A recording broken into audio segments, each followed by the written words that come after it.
Hello, everybody. Welcome back to Patriots History. I'm the co-author of Patriots History of the United States, Larry Swikart. Also be doing this webcast. This is our 100th broadcast here. Hard to believe it's gone on this long. We're not even 1/4 of the way through the book, but we're getting there. And as always, I am reading from the 10th anniversary edition of Patriots History.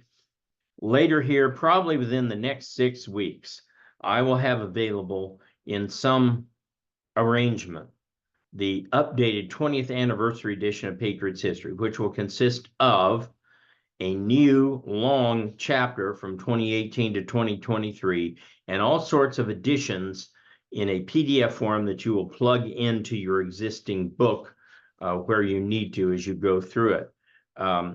Probably that will be offered at first as an incentive to subscribe to wildworldofpolitics.com Insider or to the Wild World of History VIP.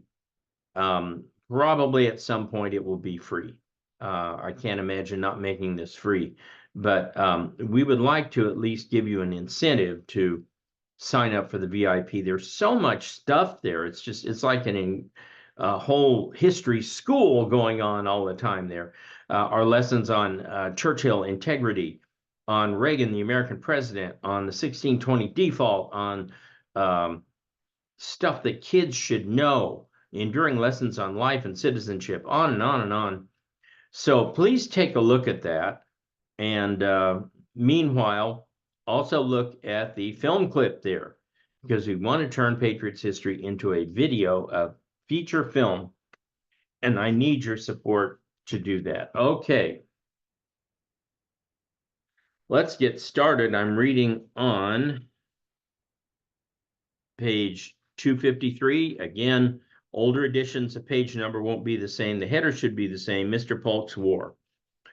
When in 1842, the president of the Republic of Texas, Sam Houston, again invited the United States to annex his nation, the Secretary of State at the time, Daniel Webster, immediately suppressed the request. Webster, an anti-slavery New Englander, wanted no part in helping the South gain a large new slave state and, at minimum, 2 Democratic senators. In 1844, however, with Calhoun shifting over from the Department of War to head the State Department, a new treaty of annexation was negotiated between Texas and the United States with an important wrinkle. The southern boundary was the Rio Grande. This border had been rejected by the Mexican Congress in favor of the Nueces River for the north. Nevertheless, northern-based Whigs, of course, stood mostly against incorporating Texas into the Union, and thus to win their support, the Whig candidate, Henry Clay, whose name was synonymous with sectional compromise, could not come out in favor of an annexation program that might divide the nation. Both Clay and Van Buren, therefore, quote, issued statements to the effect that they would agree to annexation only if Mexico agreed, unquote. In an amazing turn of events, the leaders of each major party who personally opposed the expansion of slavery adopted positions that kept them from addressing slavery as an issue. The system Van Buren designed had worked to perfection. I want to drive home that point. The Democrat Party was created to protect and preserve slavery. End of story. It's the only reason it exists. You cannot get good fruit from a bad tree. That's a fact. So nothing can come good from the modern day Democrat Party. It's simply impossible. It's fruit of the poisonous tree. It's got poison in it. But what's more remarkable is that even when you get anti-slave guys on both sides, they can't seem to stop the spread of slavery because they bought into, in one way or another, Van Buren's system. Yet there was a catch. At least half the nation wanted Texas annexed, and the impetus for annexation was the November 1844 election of Tennessean James K. Polk. Now remember, Van Buren's plan was you couldn't elect a slave state guy to the presidency, but you couldn't elect an abolitionist. So it had to be either a northern man of southern principles, like William Henry Harrison, or a westerner, like James K. Polk, who had been a slave owner. this notion that just because they come from the West, like Jackson and Polk, they had no views on slavery is just idiocy. These guys were as diehard for slavery expansion as anybody else. Anyway,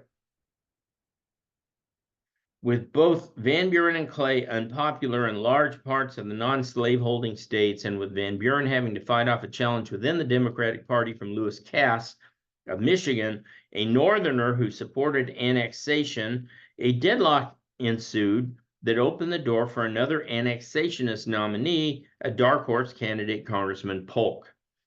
The son of a surveyor, James Knox Polk was a lawyer, Tennessee governor, former Speaker of the House, and a Southern expansionist who not only supported annexation, but even labeled it re-annexation, claiming that Texas had been part of the Louisiana Purchase. It was not. Defeated for re-election as Tennessee governor in 1843, he turned his attention to other offices, to the national stage, sorry. Polk maneuvered his way to the Democratic nomination after 9 ballots to his own surprise. Facing Clay in the general election, Polk turned Clay's conservatism against him. The Kentuckian said he had, quote, no personal objection to the annexation of Texas, but he did not openly advocate it. Polk, on the other hand, ran for president on the shrewd platform of annexing both Texas and Oregon. Clay's vacillation angered many ardent Free Soilers who found the purer candidate in James G. Birney and the fledgling Liberty Party. Birney siphoned off 62,300 votes, and certainly almost all of it at the Whigs' expense, or enough to deprive Clay of the popular vote. Since Clay lost the electoral vote 170 to 105, with Polk taking such northern states as Michigan, New York, Illinois, Indiana, and Pennsylvania, it is likely that the Liberty Party cost Clay the election. New York alone, where Birney took 6,000 votes from Clay to hand the state to Polk, would have provided the Kentuckian his margin of victory. By any account, the election was a referendum on annexing Texas and Oregon, which Polk had cleverly packaged together. Linking the Oregon Territory took the sting out of adding a new slave state. The election accelerated the trend in which a handful of states had started to gain enough electoral clout that they could, under the right circumstances, elect a president without the slightest support or participation from the South. So here's what Polk did. By saying, oh, let's take both Texas and Oregon, he effectively championed adding 2 new senators from each state, thus not affecting the balance of power in the Senate. And although Texas was geographically huge, it was population-wise small, not going to be much bigger than Oregon in terms of the number of representatives added. So many people could say, hey, what's the difference? Nothing's going to change. So in that respect, Polk was quite brilliant, but it's very clear, once again, in American history, after the creation of the 2-party system, look at me, listen to me, after the creation of the 2-party system, any third party usually works to the benefit of the worst of the 2 remaining parties, because you get a bunch of purists who want to see more pure political results, policies, and they will vote for the perfect over the good. I like Clay in some ways, but he's kind of slimy, kind of slithery, but nevertheless, he wasn't going to be the warmonger that Polk was. And you know, Mexico declared war. I mean, Mexico was asking for it as well. We'll get to that later. But probably Clay would have avoided a war there,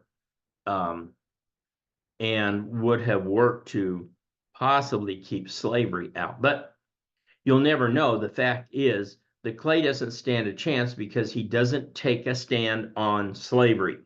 This is Clay's problem throughout the whole antebellum period. He runs for president over and over again, and he's constantly being beaten because he's too malleable, too flexible, Nobody can figure out what he really stands for. At least with Polk, you know what he stands for: expansion. Calling himself Young Hickory, Polk found that his predecessor had made much of the expansionist campaign rhetoric unnecessary. Viewing the results of the election as a mandate to annex Texas, in his last months in office, Tyler gained the election as a mandate. Tyler gained a joint annexation resolution and arguably a blatant violation of the Constitution from Congress.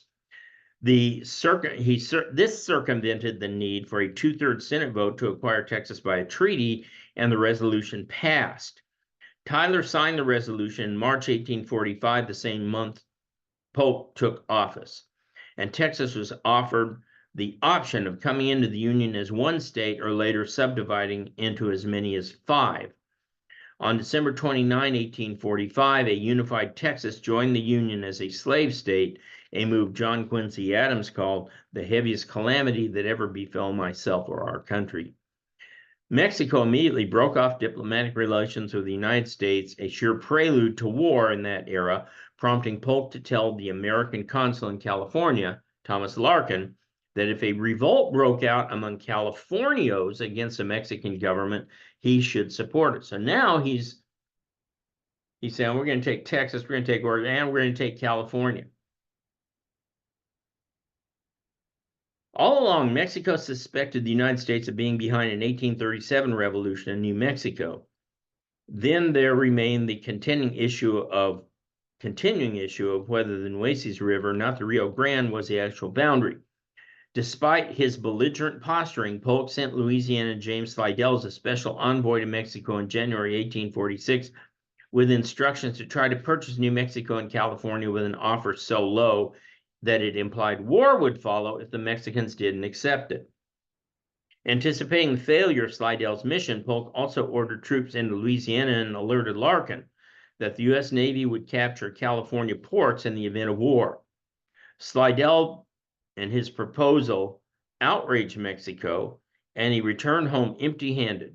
Satisfied that he had done everything to avoid war, Polk sent General Zachary Taylor, Old Rough and Ready, they gave these guys nicknames all the time, with a large force, ordering them to encamp in Texas with their cannons pointed directly across the Rio Grande. Polk wanted a war, but he needed the Mexicans to start it. They obliged. General Mariano Arista's troops skirmished with Polk's men in May, at which point Polk could disingenuously write Congress asking for a war declaration while being technically correct. Quote, notwithstanding our efforts to avoid it, war exists by the act of Mexico itself. Again, had he not put the troops and the guns there, there would have been no war. He did not mention that in December he had also sent John C. Fremont with a column west and dispatched the Pacific Fleet to California, ostensibly in case hostilities commenced, but in reality to have troops in place to take advantage of a war. Northern Whigs naturally balked, noting that despite promises about acquiring Oregon, Polk's aggression was aimed in a decidedly southwesterly direction. A Whig congressman from Illinois, Abraham Lincoln, openly challenged the administration's policy, demanding to know the exact location, the spot on which the American blood had been shed, and 67 Whigs voted against providing funds for the war. Lincoln's spot resolutions failed to derail the war effort, but gained the gangly Whig political attention in the future. For the most part, Whigs did their duty, including Generals Taylor and Winfield Old Fuss and Feathers Scott. The Democratic South, of course, joined the war effort with enthusiasm. Tennessee was dubbed the volunteer state because its enlistment skyrocketed and the Mexican War commenced. Some observers, such as Horace Greeley in the New York Tribune, predicted that the United States can easily defeat the armies of Mexico, slaughter them by the thousands, and pursue them perhaps to the capital. But Mexico wanted war as well, and both Mexican military strategists and European observers expressed a near universal opinion that Mexican troops would triumphantly march into Washington, D.C. in as little as 6 weeks. Mexican leaders thought the American forces were, quote, totally unfit to operate beyond their own borders, and a leading Mexican newspaper, La Voz de Pueblo, Voice of the City, or the City Voice, agreed, insisting, "We have more than enough strength to make war. Let us make it then, and victory will perch upon our banners." I want to emphasize this. Despite the fact Polk set things in such a way that the war would take place, the Mexicans fired the first shot, and the Mexicans wanted war as badly as he did. I've covered this in another of my books called America's Victories. But the Mexicans in part wanted war because genuinely they believed, as did all the Europeans, and I did a survey of all the European newspapers at this time, they all believed Mexico would kick our butt in no time flat.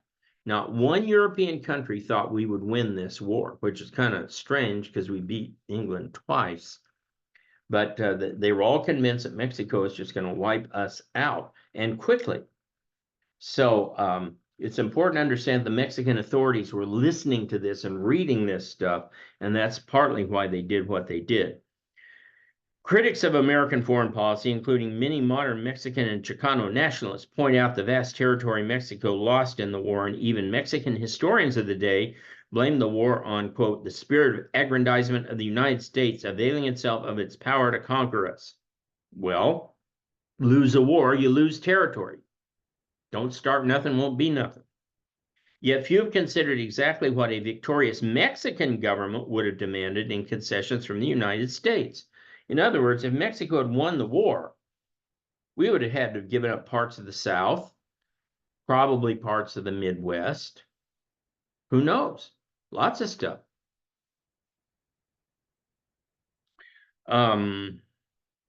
Certainly, Texas would have been restored to Mexico.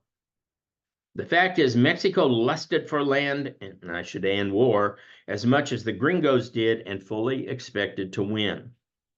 This is a point not made in most public school textbooks.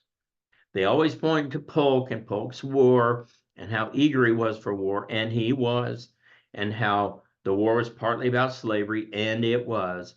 But they never talk about the fact that Mexico also was land hungry, was war hungry.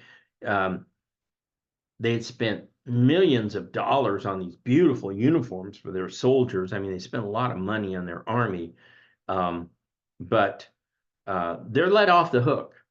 Oh, gee, you know, they didn't mean it. Well, yes, they meant it, and they thought they were going to win. They might not have done so if all the Europeans had said, "You know, you guys, you better think this through. The Americans are not pushovers," but they did.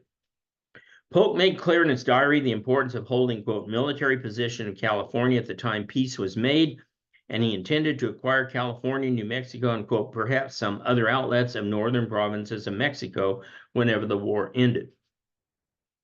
Fair. It's fair. That's what happens in war. You lose a war, you're going to lose some land. That's just the way things go. To expect anything else would disregard all the human history before that time. Congress called for 50,000 volunteers and appropriated $10 million.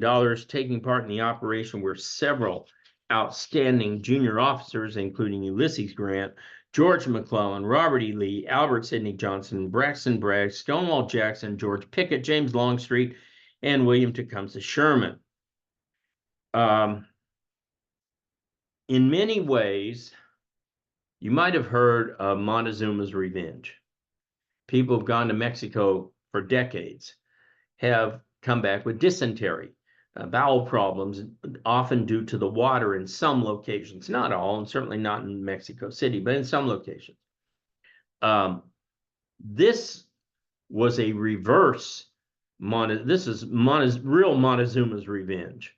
It was that we had so many officers trained in this war to fight and fight well, that when the Union divided and those officers were on opposite sides, it ensured that the battles and the casualties would be horrific, that the casualties would be far worse than if the majority of the Southerners who succeeded were bumbling clods. If they were idiots, the war would have been over in a year, but they weren't. They had a lot, half a dozen at least, really good top officers, and so did the Union. They just didn't have them at the right place at the beginning of the war. So this is kind of a real Montezuma's revenge, where they got revenge on the Americans by training the officers of both sides. At Palo Alto in early May, the Americans engaged Aristas' forces, decimating 1,000 American lancers who attempted a foolish cavalry charge against U.S. squares. It was a brief but bloody draw in which Taylor lost 9 men to the Mexicans' 250, but he was unable to follow up because of nightfall. As his council of war, Taylor asked for advice, and artillery captain blurted out, "We whipped them today and we can whip them tomorrow."